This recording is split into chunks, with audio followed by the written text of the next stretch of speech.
The biggest smoking gun then and now is WTC-7. How can anyone watch it without some kind of a psyop or verbiage accompanying it and not look at that and say, hey, that building was just demolished, just the way the Las Vegas Sands was, or the Seattle Stadium, etc. Just there's no way around that. Here we are in so-called broad daylight. It's 5:20 p.m. and we've got cameras on it. And what other explanation can there be for this very conventional-looking collapse when under 7 seconds? There's just that just has crime, inside job written all over it. We need real convictions. We need arrests. We need prosecutions.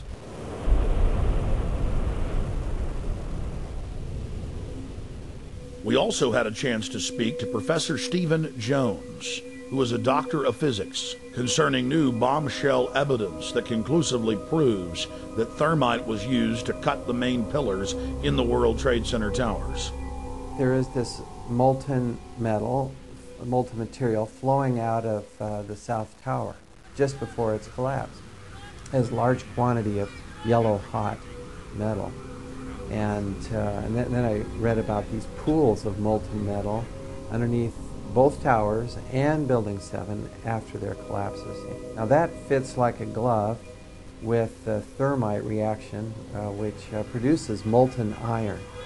You also see in these videos of this molten metal coming up, you see this white ash, this dust that comes off.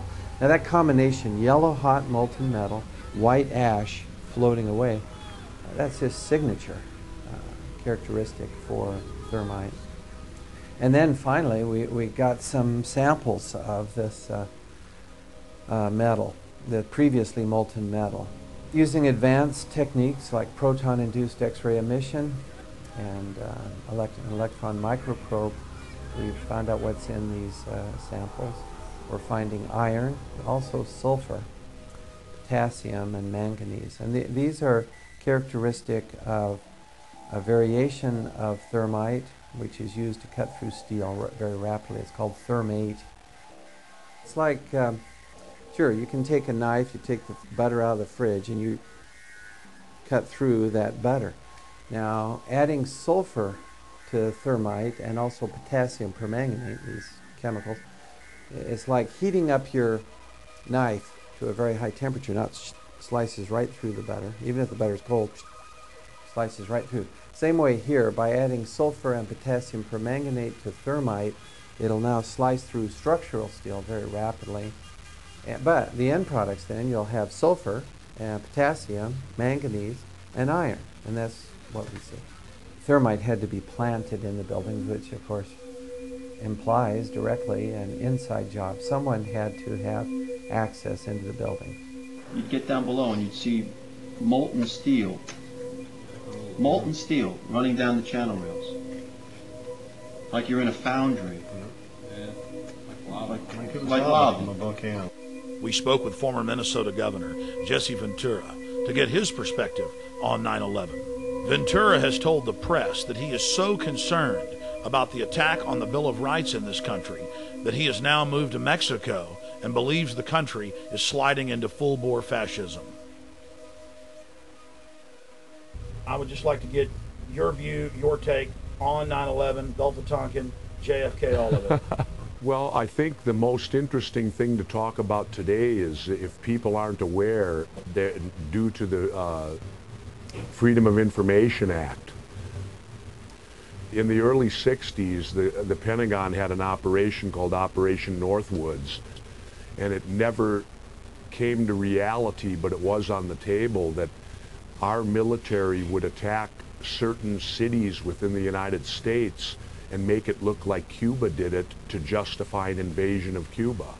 It never happened, but just the simple fact that they contemplated it and it was actually on the table in the Pentagon, I find that just very disturbing, that they would, even consider using our military to try to justify an invasion of another country.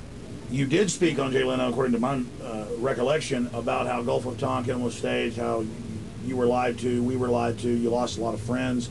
What was it like to learn that they had staged an event that didn't really happen to bring us into full-scale war in '64? What was it like when you realized that and you learned that?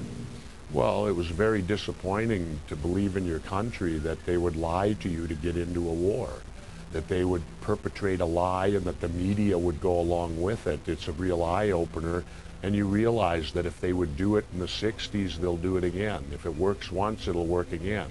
Government very much operates that way, and I really learned about it when McNamara did his tour with film and he came to Harvard when I was teaching there. And they pretty much had to lock me up in a room so that I wouldn't confront him. And what would you say to him if you were in a room with him? I would ask him why we were lied to and what the purpose was for it.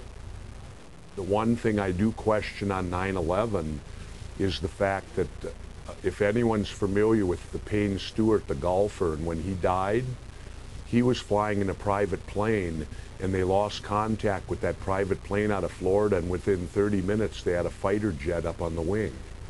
And that fighter stayed with it all the way till it crashed, making sure that it didn't harm anyone. And the thing I questioned on 9/11 was simply the fact, where were our planes? When all of this was going on and planes were being hijacked an hour apart, and there were 4 of them to cover about a 6-hour space, at no time, to my knowledge, did we have any fighter planes up in the air. Why? Well, the default position is to send up fighters. Right. Why weren't they? In light of the fact that there was a cover-up that got us into the Vietnam War, and there was, in my opinion, a cover-up of John Kennedy's assassination, I would just say that I don't believe it's beyond reason to not at least consider that the government certainly would do things like that. Then in mid-March of 2006, actor Charlie Sheen went public on my syndicated radio show and simply called for a new independent investigation and questioned the official story. Sheen knew that the establishment lapdogs would attack his personal past, whether real or manufactured, instead of challenging him on the facts. So Charles Sheen preemptively challenged them to challenge him on the facts, something they steadfastly refused to do.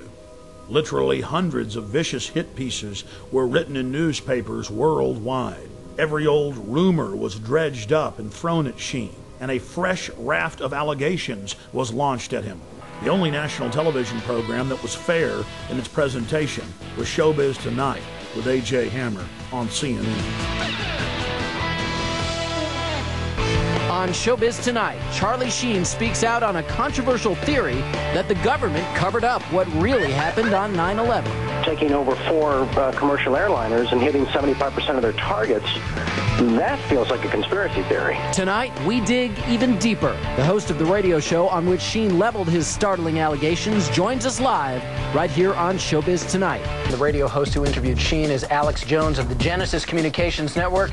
Alex joins me live from Austin, Texas, to talk about Sheen's riveting comments. Alex, as I mentioned, the response that we got from doing this story last night, absolutely shocking. So I want to know how it actually all came about. How did the interview with Charlie Sheen actually happen? Did you guys reach out to him? Did he call you? What was the deal?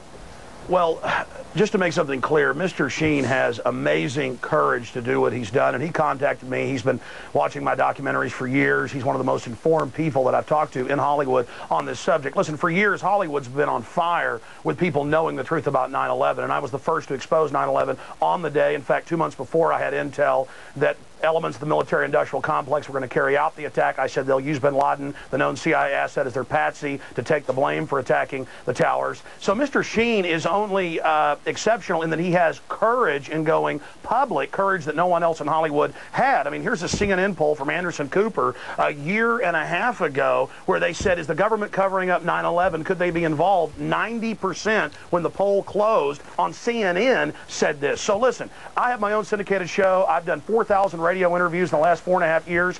Almost no one calls in and disagrees now. We have the majority view, and we have the evidence. And bottom line, there are declassified U.S. government documents like Operation Northwoods that ABC News reported on back in 2000. Operation Northwoods, Google it, and in there the U.S. government, an element of it said we want to hijack jets by remote control, crash them, and blame it on the Soviet Union and Cuba. Now, that was decades ago. This is why we believe this. Right. Then you look at the official story, the firefighters, the police, hundreds of them saying there were bombs in the buildings. They were told to shut up. You look at Building 7, detonators are going off. You can see the explosions. And Alex, a lot of this is what Charlie Sheen Sheen was covering. I'm actually just curious, did he reach out to you guys? Is he the one who put the call into you? Sure, Is that how he sure. wound up on your show?